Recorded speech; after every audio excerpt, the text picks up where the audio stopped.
Today we're going to talk about how contrast and polarity are actually gifts. If this interests you or you want to find out more, stick around and let's get into it.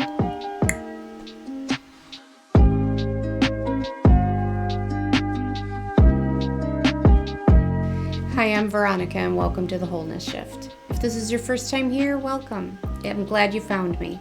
And if you are already a part of the community, welcome back. You know I love you. On this channel, I teach people about easy, practical spirituality, and I help you to navigate your spiritual awakening. We talk about all the things. There's no topic off limits. So if this interests you, stick around. Hit the subscribe button. I wouldn't want you to miss out on anything good.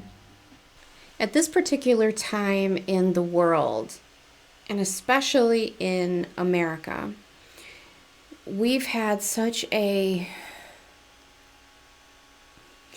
tense and worsening political climate.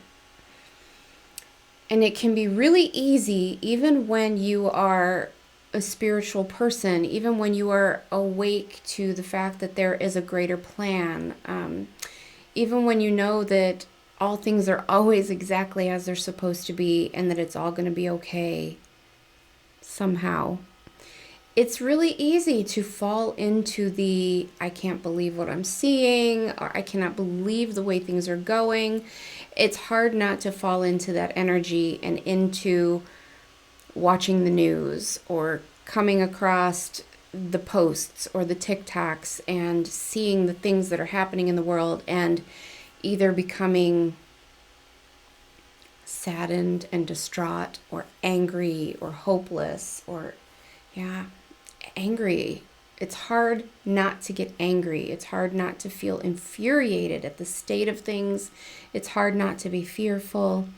And you wonder why? Why is this happening if we're supposed to be awakening and ascending and all of these things? Why is this happening?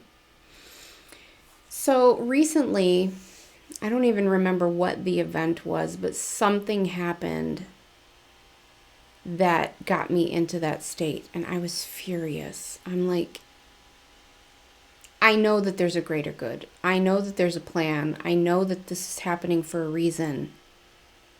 But come on. And so it was during that time that I was given a little bit of perspective by my guides, because I was having a moment where I was viewing more than just a moment. I was having a moment where I was seeing the people on the other side of the aisle, if you will, not really as the enemy, but kind of. And I was judging. It's hard not to judge. It's hard not to have some kind of resentment and anger towards these people for what you feel they are doing to the country, or they are doing to women, or they are doing to people. And so my guides were giving me a little bit of perspective on how the contrast was actually a gift. Let me tell you what I mean. So they were talking about how, yes, Earth is going through an ascension. We talk about that all the time. We are ascending.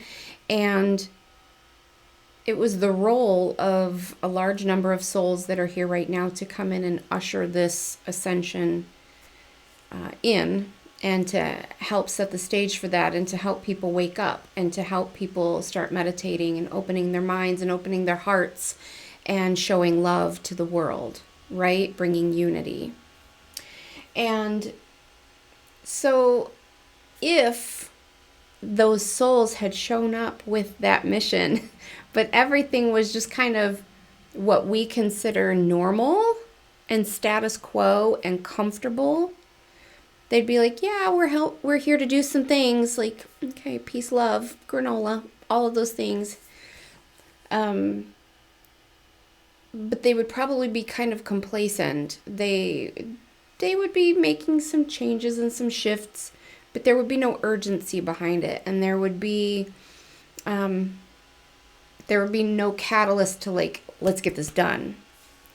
And so in order to make a shift or a transition as large as what we're talking about, of moving the energy and the consciousness of humanity from 3D to 4 or 5D, right?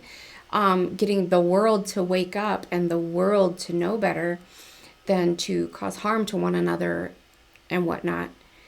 In order to make such a large shift, it takes large polarity, because to every action there's an equal but opposite reaction, right? So it took some players in the game that were willing to play the part of darkness and of aggression and anger and all the things that we see as dark. It took dark, malicious behavior to really spur the energy towards light. It took really dark to bring in really light. Does that make sense? So there was no complacency. There was no like, yeah, we're going to do better. This is great. Let's go on vacation. No, it was more like, oh my God, we've got to do something. This is really bad. We need to help people now. We need to save people now. We need to, Black lives matter and trans lives matter and women's rights matter. And it's not okay that these children are being harmed. And it's not okay that babies are being murdered in their classrooms. And these things are not okay. We've got to do something now. Let's do better. Let's wake up. Let's bring this world to love. This is not okay. Let's affect legislation. Let's do better. And it's in response to the contrast and the polarity, the darkness that we have been experiencing of these souls that came in and were willing to play the part of a darker being or a more selfish or patriarchal being that causes us to want to usher in change towards the light at a faster rate. I was just kind of rambling off the cuff, but I hope you know what I mean. I hope that made sense. The shadow really is the greatest teacher for how to come to the light. So those are my thoughts and my lessons from Spirit this past couple of weeks, and I hope it resonates with you. If you have any questions, let me know. Leave me a comment, and if you haven't yet, please hit the like and subscribe buttons. I'll talk to you soon.